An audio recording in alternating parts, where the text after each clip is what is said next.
Hi, everybody. I see lots of folks signing on. We'll get started in a minute or two, but we'll give people another minute to log in.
Okay, I think we've got a nice critical mass of folks, and I think we'll go ahead and get started because I know Linda's got lots of great things to say. So hi, everybody. Welcome back to the next talk in the Division 34 webinar series. I'm really glad to see lots of people signed on. I know there are many of us at home these days.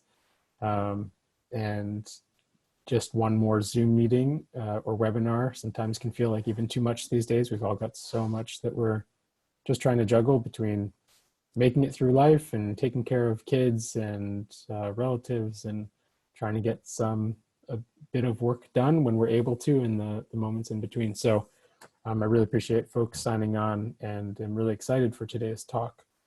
So just as usual, a couple quick notes. So there's a Q&A, and feel free to post questions throughout, and then we'll get through as many questions as we have time for in the hour. And I'll read out questions after Linda's gone through her slides. And so feel free to post questions throughout the talk. You don't have to wait till the end. So I'm very excited to introduce our next speaker in this webinar series, Dr. Linda Silka. So Dr. Silka is a social psychologist and a senior fellow at the Senator George J. Mitchell Center for Sustainability Solutions at the University of Maine. Kind of a long name. Dr. Silka has spent much of her career building and facilitating environmental community university research partnerships with the explicit aim of trying to increase and improve the impact of that science wherever it's being applied or hoping to be applied. And prior to moving to the University of Maine, she was a faculty member for 3 decades at the University of Massachusetts Lowell, so just down the street from me, where she directed the Center for Family Work and Community and also served as a special assistant to the provost for community outreach and partnerships. Dr. Silka is well-renowned in her area and actually in multiple areas. She's really done work in lots of different fields and subfields that are relevant to many of the folks who I think are members or at least adjacent to Division 34. And so I'm really particularly excited that she was able to join us this month during these crazy, unusual times. And so today she's going to be talking about how environmental scholars can pursue effective engaged scholarship and share some of what she's learned in her long career doing this work on the ground, as well as I think point to some opportunities that are coming up. And I'm sure that she will be thinking about with us what our changed world looks like and means for the world and efforts in the engaged scholarship realm. So I'll turn it over to Linda at this point. Great. Ezra, thanks for the wonderful chance to do this and the great introduction. And everyone, at the end, I have my email address, and I'd love to hear from you if you have questions that we don't get to today. We're going to talk some about some of the interesting challenges and how things are changing. So let's see if it's or not. Sometimes doesn't quite work.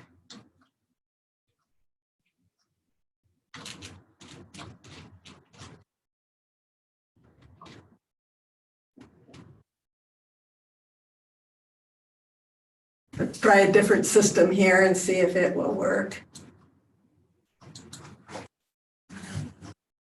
My apologies. No worries. Yeah, let me just get my assistant here and she can help just a second. I was working earlier. Carol can't get it to move.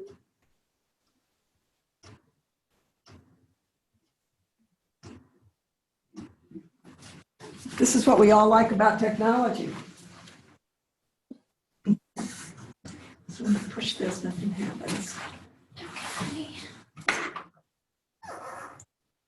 Try it again.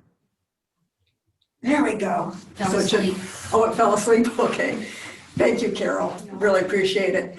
So everyone, one of the things that's really interesting that's going on increasingly now is there's more and more of a need for environmental scholarship that's really focused at the community level. And you probably are seeing this from your own work, that, for example, in the face of climate change, we're thinking about, well, what would make communities resilient? What do we know? What do we need to know? What don't we know yet? When we look at communities at the community level, we are thinking about climate change and infrastructure issues. So what happens to our roads and bridges as these changes occur, and what does that mean for the kind of research that needs to be done? Inequalities across neighborhoods in exposures to environmental issues, and how do we understand that and work with that? That's just so very important. Something as odd and important as trash, and how trash is overwhelming communities, and how we really need to have research that helps us think about the environmental issues there. All communities are alike. We know that, but we need to think about that in terms of our research and our research partnerships, like urban and rural communities, and what are the different kinds of environmental problems that they're facing. So as we start to think about this, we can pay attention, for example, to an urban state like Massachusetts, where Ezra is, and what are the kinds of issues that are coming up in terms of environmental challenges in community, and how do we begin to think about how those can be understood and addressed. This slide is of Lowell, Massachusetts, and you can see that in the urban areas, one of the things we might well see is just how close everything is to each other. And that raises a variety of issues about the environmental consequences. We can see in a place like Lowell that it's a historic city that can raise lots of issues in terms of environmental problems. So how do we study that? What do we do? How can we be helpful? This is another slide that is of Lowell. And the two pictures there are capturing something really key about Lowell and a lot of other communities.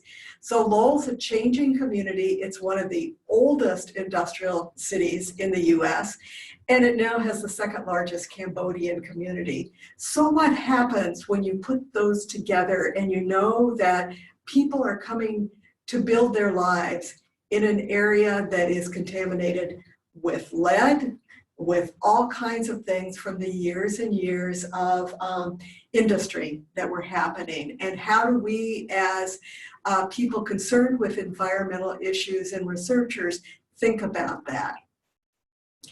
Or we might be thinking about the many rural states in the US and rural places elsewhere where instead of the cities being right next to each other, things are really spread out. And what does that mean for all the different kinds of issues that people are trying to deal with? Or those rural communities might be along the ocean, and you can see how long the shoreline is in Maine. And Maine's environmental problems impacting communities may be different than those that are found, say, in an urban area. Lots of people have private wells. The wells have arsenic in them. how do we think about that? What do we do? What research needs to be done? There are a lot of land use issues and how decisions get made about whether you protect land or you change land and kind of what's going on. There are important issues in a place like Maine where a lot of the communities are along rivers, and that's true in a lot of other places in the US, where you need to think about, do we keep the dams? Do we remove the dams? What kind of research is going to be helpful in terms of thinking about the environmental issues?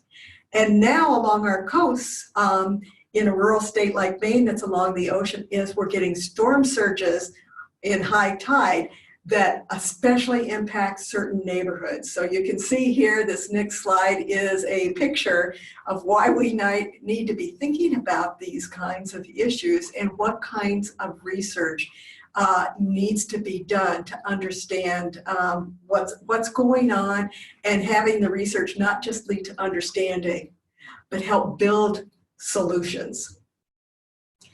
And part of the reason for really focusing a part of our work at the community level is the community level is where so much is happening, where people can see the interconnections, the daily events, the day-to-day context, the place where people also see where they might be able to make a difference and have an impact. We all know that there's a fair amount of literature that's about the extent to which people feel just overwhelmed by the environmental problems. But if you can get your handle on what's going on in your community, it can be a way for people to make a difference. Community is also a place where people can see the interconnection of things and how it's often felt. So what's the impact of the built environment? What's the impact of water use? What's happening if we use a lot of insecticides or pesticides and our neighbor is doing certain things, and how can we think about that?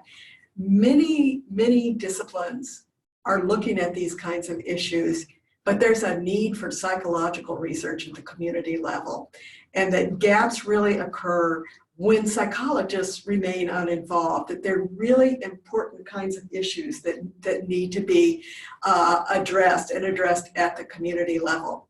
I mentioned earlier trash. This is a photo, if you can see it, it's the environmental problem hidden in plain sight. And many of these community-related environmental issues, as we're thinking about them, are multifaceted, and they really call for bringing in a lot of different disciplines to work together. There's a little triangle at the top that's the waste hierarchy, saying what do we need to do with the waste.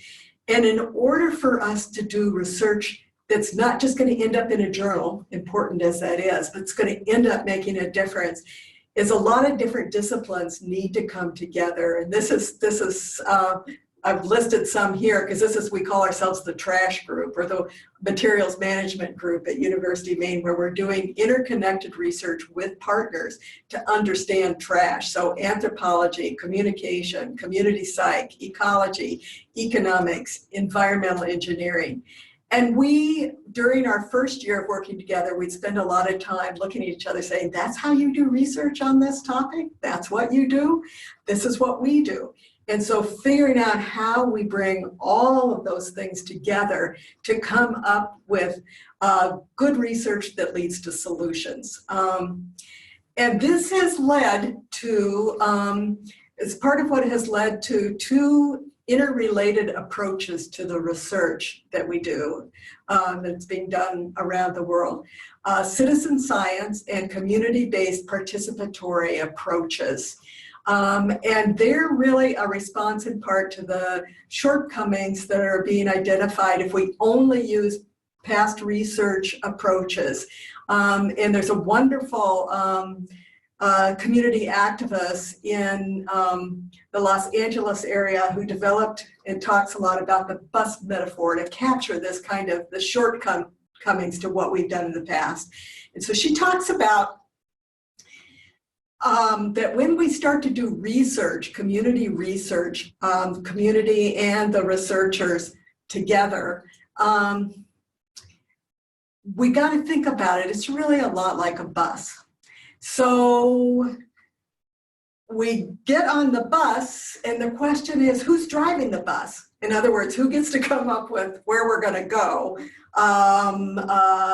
Who's coming up with the hypotheses, and how do we do that? She said that as community activists, they see that where the research is going in Los Angeles is to help improve the health of their children, and that the researchers might say, oh, it's about getting a good publication. Who pays for the gas? As we get on and off the bus at different points, how do we inform other people about what's going on? And I was at a Centers for Disease Control, wonderful conference, where she presented at the very first, the entire 3 days. All people talked about is the bus metaphors to capture some of the problems we were having. And the problems are in part about the ways hypotheses are generated, data are collected, and data are analyzed. And citizen science and community-based participatory research are addressing some of these shortcomings, and they're doing so in interesting ways. So citizen science, I'm gonna go ahead and put all this up here so you can see it. Citizen science really talks about that people and researchers, traditional researchers, need to come together to do things. And in citizen science, they've talked a lot about, well, it could be contributory, so where the community collects samples and maybe analyze samples. So you might take water samples and you collect them and then you give them to the researcher. Or it could be collaborative, where you develop the communities and researchers co-work to develop explanations, design data collection methods, collect samples, analyze the data, and interpret the data. And it may stop there, or the research can actually be co-created, where the community and researchers are defining a question or issue that will be studied. They'll gather information, they'll develop explanations, they'll design the data collection methods, collect the samples, analyze the data, interpret, disseminate the conclusions, and discuss the results. And different versions of citizen science are doing different kinds of things, but you can see that with a full-blown, a co-created, that there's a lot more involvement of people who are citizen scientists compared to, say, contributory. So citizen science generally follows this sort of model. Community-based participatory research overlaps with citizen science, but community-based participatory research focuses more on analyzing the need for research involvement at every stage, and whether people want to be involved or don't want to be involved, and what are the implications. So I'm going to show you a few slides from the research cycle model that we developed that's about collaborating on each stage of the research in terms of hypothesis development, data collection, data analysis, data use. And so it's thinking about how people come together, but it's really a lot of community-based participatory research is really focused on whether people, are involved at every stage. And so this little slide says, you can see in the red, we've got initial research cycle stage, and what do we need to be thinking about the problems that could come up in doing our research in a certain way, at early stage, and then middle stage of the research cycle, and then final stages. And if we think in terms of stages, we can start to see where some of the gaps are, where we do the most wonderful research as researchers, and it doesn't get used. I was at a different meeting with some people in health fields, and they were telling me about some research that was done that said that on average, it was taking something like 17 years to move from a research being published to actually influencing what goes on in the health field. And that made people very sad. They said, we're in this because we think it makes a difference to create change, and it's taking maybe longer than it needs to. How do we change that? And so with CBPR, the importance of our effort in the research partnerships lies not just in the particulars of what we're doing, like trying to address a particular hypothesis, but when we do it. For example, in community-based participatory research, it's a problem if the researcher decides on the area of study before consultation with the community, even if the hypothesis might be one that the community members agree with. One time we were doing some work with a community, and they said, you know, it just, people are saying that what we should look at is trash. We don't care about trash. Trash isn't our issue. In another community, it might be, but figuring out what's the shared kind of issue or problem. And CBPR emphasizes strategies for dealing with issues at each of the stages. So at the initial stage, there's a lot of good work going on with questions of how and who starts the research partnership. Sort of, how does that happen? And I'll be giving some examples in just a second or two.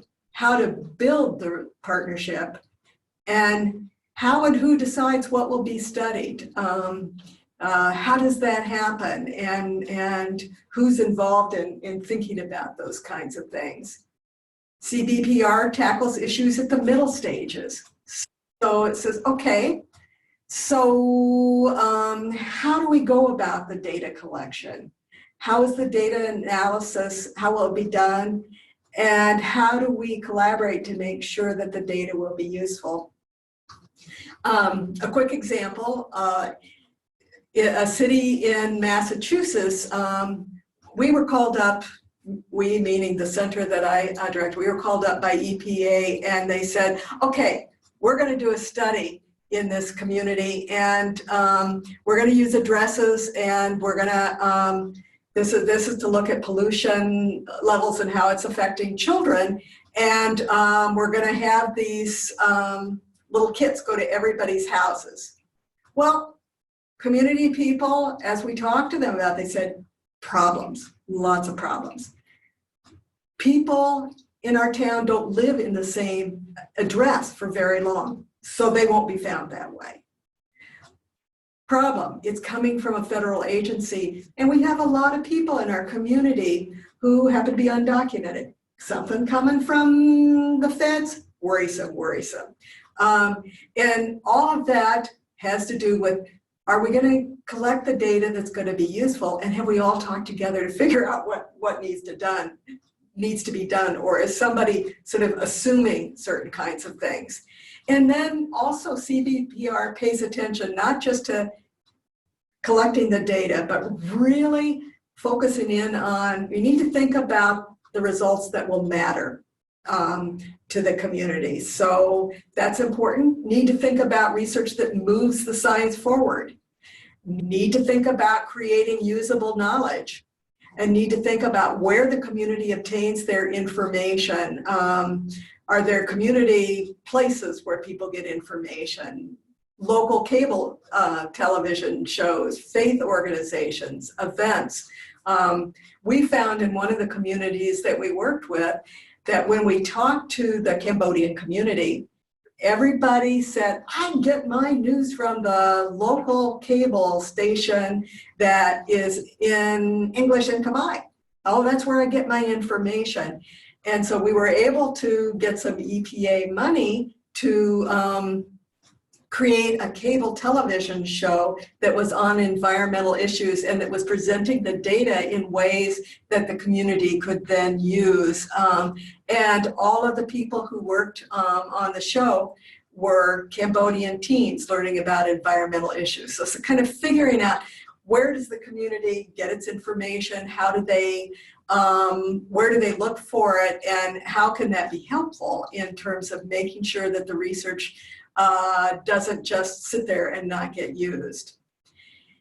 And also, as we're thinking about CBPR and thinking about the research, is this important question of issues such as when is enough known? When has enough research been done?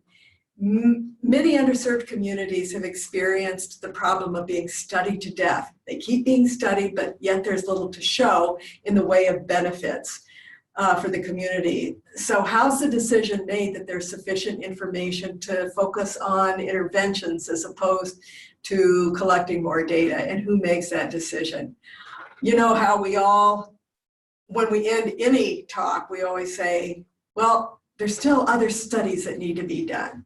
And that's great, but what does that then say for our partners in the community in terms of actually turning around that research so that it will make a difference? This is a picture of some of my colleagues in Lawrence, Massachusetts. And Lawrence is very near a lot of the major research universities in Massachusetts. And it is the most Latino community on the East Coast north of Miami. So they were over and over and over again. Lawrence was having researchers come from the universities who wanted to do studies on the community, not with the community. Really, really very interesting and challenging kind of problem.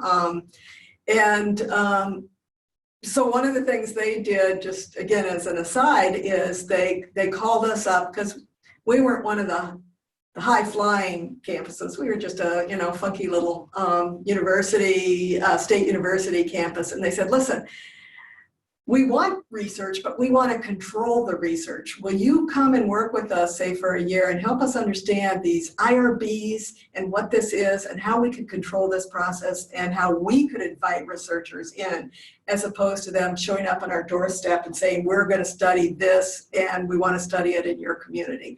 Real interesting process. One of the things that's challenging as we work, whether it's citizen science or community-based participatory research, is that if you work with X community and I work with Y community, they're going to be different. Our problems are going to be different. Our issues are going to be different. And so one of the things that can be really helpful, and we're learning more and more about, is learning about projects through generative concepts that might help us say, oh, well, you're doing something different or your partnership's doing something different, but I can learn by using some of these concepts that say, yeah, what you're doing isn't going to be exactly the same as what I'm doing. So Mainers love wicked problems, but we didn't invent that term. We talk about things being wicked good and stuff, but wicked problems are the kinds of environmental problems we're often dealing with. They are interconnected. They have lots of pieces. If you solve one part of that, the others might do something odd. And so with wicked problems, you really have to have a lot of different kinds of people and kinds of different disciplines working together to try to figure out what's going on and to solve it. The loading dock problem, and there's some wonderful things that have now been written about the loading dock problem, is it's basically saying we do a lot of research and we just assume it's like creating a product that you roll out to the loading dock and there's somebody there to pick it up and use it. That isn't often the case. That people need to be involved fairly early, so we're sure we're studying the right things, studying it in the right way, working together to do that. Boundary spanning, a lot of interesting work going on now about how you bring together very different people, very different issues, and find ways to have that all work together. Resilience. So we hear about resilience now in terms of all kinds of things related to climate. As psychologists, we hear about it in terms of individuals. But thinking about how we can use a concept like resilience to think a lot about environmental issues and how do you build resilience across a community, across an area, what would that look like? And we've also found that it's really helpful as we all work together to figure out whether we can have terms that capture what we're doing and that are also generative. So one of our projects has been with clamors. There are a lot of clamors in Maine. It's the second major bringing in funds after lobsters in terms of marine things. And it's being affected by pollution, and it's being affected by climate change, and it's being affected by invasive species. And the research is going out and actually working with clamors to understand what they see as the problem and what they see as some of the research that needs to be done. All of the meetings happen at high tide on the coast, working the tides, because that's when being involved in the research and the discussions isn't going to interfere with the clamor's livelihood. So how do you think about what you're doing? So you don't meet at the university, you don't do the research just at the university, but you go where your partners are and think about what does that mean. Another project that is also on environmental issues is looking at a river in Maine that people the town are putting lots of pesticides on their lawns and things that lead down to the river. That river goes out into lobster areas, and it's really those pesticides and things are affecting the lobsters. And so in terms of coming up with research that's going to be done, one of the interesting things is they started doing these boat rides that would bring together community people and researchers, and they called them "We're all in the same boat," and they'd have these discussions about what research needed to be done and what kinds of solutions were needed so that we keep our lobsters and we'd also have nice yards.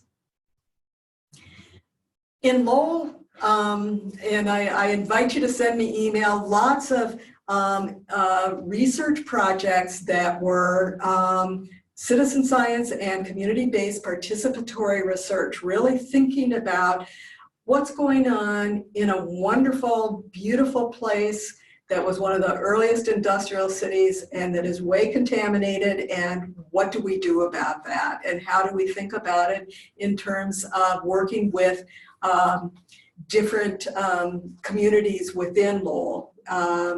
Cambodian Community Health, Southeast Asian River Ambassadors project that involved youth to really think about how do you clean up the river and what kind of research we need to do, and they got involved in doing the research.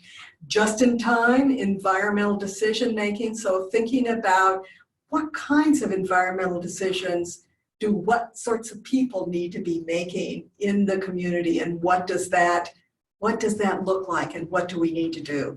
In New Farmers, New Beginning, there is a wonderful farm near Lowell that was owned by one of a pilot who died in 9/11, and he had dedicated some of his lands to immigrant farmers to use to recreate their farming practices.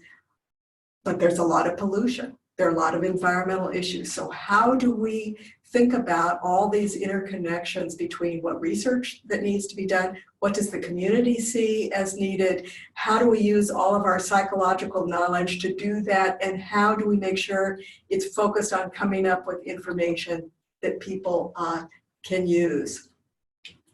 This is just a slide for the Cambodian Community Health that was bringing all of these ideas together into a multifaceted research partnership, thinking about CBPR. So who needs to be involved at the beginning, what kinds of issues come up midterm, and how do we do the research in a way that it can feed back into the different systems in the community, the selected health indicators, and how do we pay attention to not just reading a journal, as important as it is, but spending a lot of time with communities, understanding what are the urgent issues people are thinking about, and how are the problems co-linked, and what does that mean for the kinds of things we need to do in terms of research that would be helpful, and people could say at the end, this has made lives better. Also, you say, gee, this is supposed to be about research. Why are you showing us this slide? One of the things that's really important as we're thinking about community-based research and having that research make a difference is really paying attention to what are the events that occur in a community that people go to that you can embed the results. You can have dancing or events or things that would help people pay attention to this interesting research so that there's a lot of uptake and it gets used. And the Southeast Asian Water Festival was actually funded the first time around by National Institute of Environmental Health Sciences with an environmental justice grant that we had that was research focused. And we had a lot of youth involved in testing the water, and we had different sites set up at the event so that people could learn about the water, compare it to thinking about the Mekong River as well as the Merrimack River, and think about how do we clean up this river so that it's safe. I mean, we had been contacted by state authorities, which they had said, tell the refugees not to eat the fish from the river. When our interdisciplinary multicultural group went out and watched people fishing and talked with them, it was what families did. So how do you both clean up the river, involve communities in studying and cleaning up the river, but don't say, don't do this, because that we all know as psychologists that we need to have other ways to use all those community connections in order to have interesting things happen. So one of the things that I hope that you'll be thinking about, and you may be way ahead of me in all of these, and I'd love to hear from you about these, is sort of what transferable lessons can we learn from current citizen science and community-based participatory research approaches. So are you sitting back in your chair and saying, can't do it, doesn't work, won't help with what I'm doing? Or are you saying, under what conditions will these research models be applicable to what I'm doing? Or can I advance these research models in ways that they work more effectively? And a question that's very relevant to our times now, can such approaches work for non-face-to-face partnerships? So if we can't come together, if we can't talk to people, we have to stay 6 feet or more apart, and we have to do these things on Zoom as opposed to coming together. What can we learn working with our partners to figure out what needs to happen and what would be important? What kind of training will our students need? Will scientists need? How do we need to change that? I mean, my original training might have been a lot like yours. I only did experiments in the lab on general psych students. I didn't know how to talk to anybody else. So how do we begin to think about possibilities here? And what kinds of training will community partners need?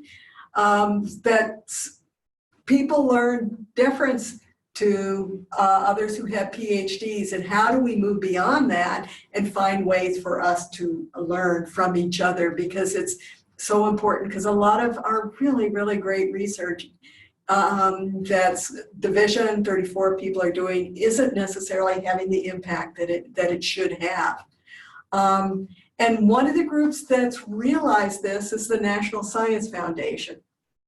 So some of you may have seen this call for proposals that they have. Others of you might not have. So this is a request for proposals on smart and connected communities. And this is pulling out a little bit from the RFP, but if I could just read you a little bit of this.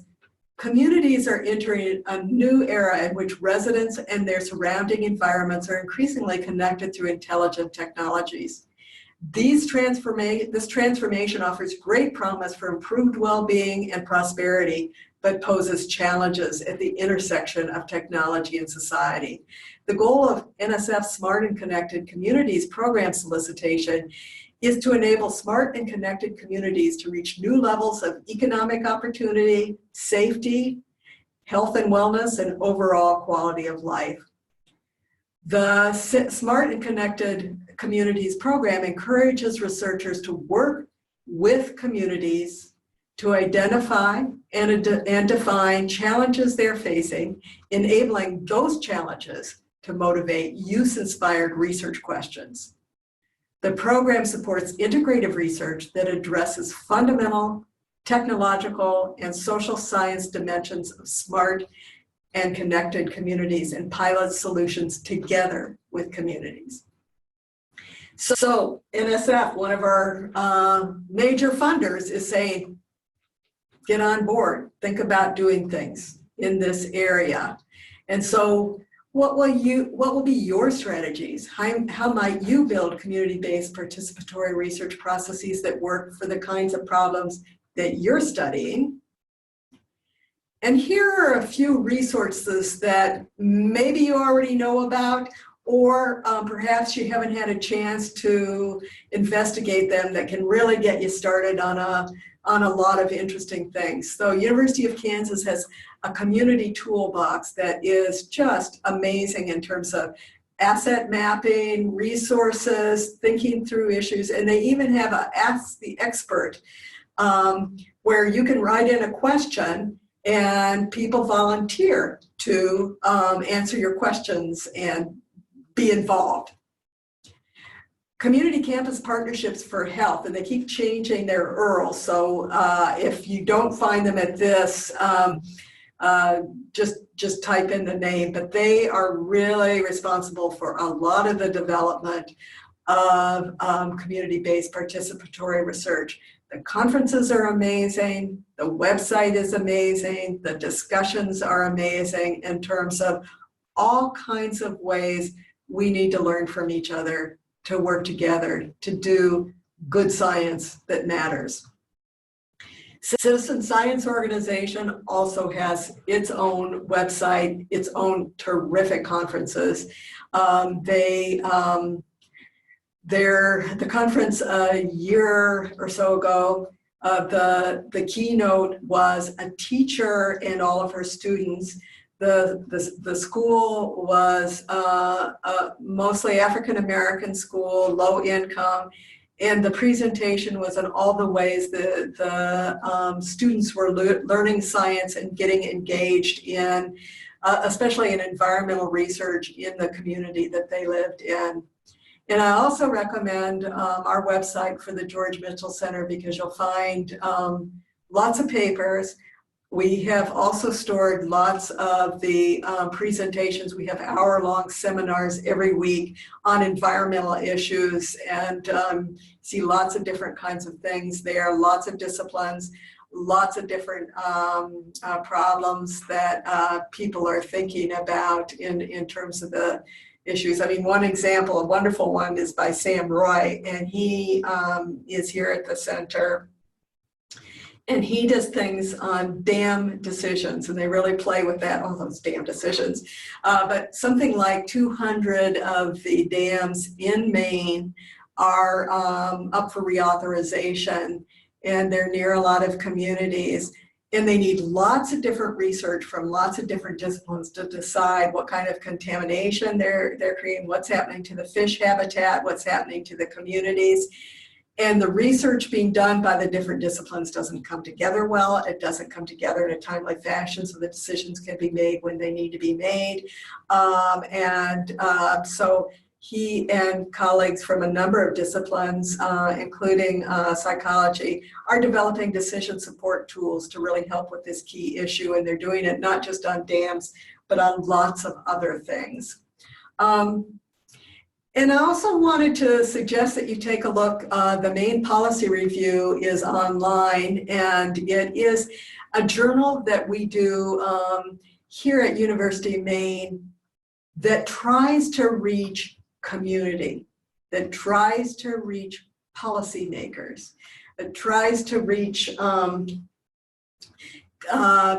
researchers, and bring all those different audiences together so that we can solve problems together using research. And you can see here, if you can read this, a couple examples. So Wicked Tools, the value of scientific models for solving Maine's wicked problems. building statewide community university partnerships, working with the Maine Municipal Association. And that was looking at what do different partners want? What kind of relationships would they like? Which parts do they want to be involved in? The path to sustainable water resource solutions, research for sustainable development of tidal power, place-based approaches to alternative energy, two forest pests, a comparison of approaches to understanding threats to hemlock and ash trees. It turns out that in Maine, ash trees are not important to the major, we're the most forested state in the country, but ash trees don't matter to the major forest companies because they don't harvest ash trees. Ash trees are the trees that are very, very important to Aboriginal basket makers in Maine. And so the researchers changed what they were doing and really focused on working with basket makers in Maine to look at how to deal with the emerald ash borer. So really thinking about how can we understand the problem, think about what needs to be done, think about how we can make a difference. Healthy lakes, vibrant economies like in history, sense of place, and watershed protection. Reaching into the past for future resilience, recovery efforts in Maine River and coastal waters. And so all of these are saying we need to work with partners. We need to keep doing research. There are, if we look to the citizen science and we look to CBPR, we can find lots of strategies to do this. And we need to be focused on working with partners so that the solutions emerge in terms of the work that we're doing. Thank you. I look forward to hearing from you and let me know how I can be of assistance. So it's just a wonderful time to be a Division 34 person. There's so much need for what you're doing. Thanks so much, Linda. A lot for all of us to process and download, but luckily this video will be up online for folks that want to go back and look at some of those slides in particular. And I know from personal experience that Linda is one of the most accessible academics out there, especially doing this kind of work. So I know when she puts up her email address, it's because she really does hope that people will take advantage of her experience and expertise and reach out. So I see a question on the Q&A from Carlin Vandenbroek. How do we address the conflict that the majority of environmental psychologists are located from, or at least are either located or they're from the global north, but of course many of the local environmental issues that remain under research and under addressed are in the global south. So this is, I think this is a really challenging question. Should we co-create research in foreign communities, and how do we go about doing that at the local level? How do we do that ethically? And I would add, how do we do that ethically? How do we do that effectively? How do we know what roles we can and should be playing? And I would actually expand this not just beyond the global north versus global south divide, but knowing where it's appropriate to insert oneself is a really tough question. It really is a tough question and a really important question. One of the researchers in Africa who is, he's presented at the Citizen Science Conference, he was talking to us about this very issue and how important it is that we need to be able to learn from each other, but not go in and say, this is what you need to do. And one of the things that he did that I thought was really kind of interesting is he was doing some studies on migrations of some of the major species, big animals in Africa. And that was important for a lot of the communities there. And he knew that a lot of the people had cell phones. They didn't have other kinds of phones, and they were migrating a lot. And people didn't have an opportunity to learn to read and things. And so he created with people an app so that they could, as they were following the animals that they cared about and migrated with, they could report that and by using pictures that they recognized and that they were an important part of the science, and then the information went back to them in terms of where things were starting to change and the animals weren't going. So what's interesting about that example is people were putting together knowledge. You had to have somebody who said, this is something we need to think about. What can we do? How could this be? What are we hearing from the community, a migrating community, about what's helpful, and how might we do it, and what are our possibilities? And thinking about if I'm in Maine and somebody is in Southern South America, are there people I can start to make connections with where we learn from each other, and there might be possibilities? And I can't recommend any more highly the Citizen Science Conference, because there are people coming from all over the world to that conference talking about exactly those issues. And we will make mistakes. We won't do it right the first time. And one of the, sort of thinking about how do we do it and how do we make those connections, and do it in a way that really works for communities that might want us in. In Lowell, some of the new immigrants and refugees would say to me sometimes, they pull me aside and they'd say, Linda, now we need you to be the professor. Now we need you to be the front person. And so in a way, they were sort of saying, okay, now it's okay for you to play this role because we're asking you to play this role. So there are going to be a lot of interesting complications. Long answer. Love to talk to you more about that. Great. Unless anybody's got any final questions, I think we can wrap up a couple minutes early. I know we all have so much to do, but thank you again, Linda, for joining us today. And yes. All of you who signed in, and I hope you all come back next month. So we'll keep going as long as the world continues in the way it is right now. We should be back in about a month from now with Adam Corner from Climate Outreach in the UK. So I hope you will. Thank you, everybody, for taking the time. I know this is a difficult time. And Ezra, thank you for making this happen. And everyone, do feel free to send me an email. Wonderful, making research happen. You can't necessarily see this, but Linda Trope's book, and she's from Ezra's campus, and Psychologist's Guide to Public Engagement. We have a call out for the American Psychologist that 4 of us are going to be the special editors on, that's on public psychology and doing these kinds of things, and happy to share that with you. There just really are a lot of interesting opportunities right now. Great. Thanks so much, everybody.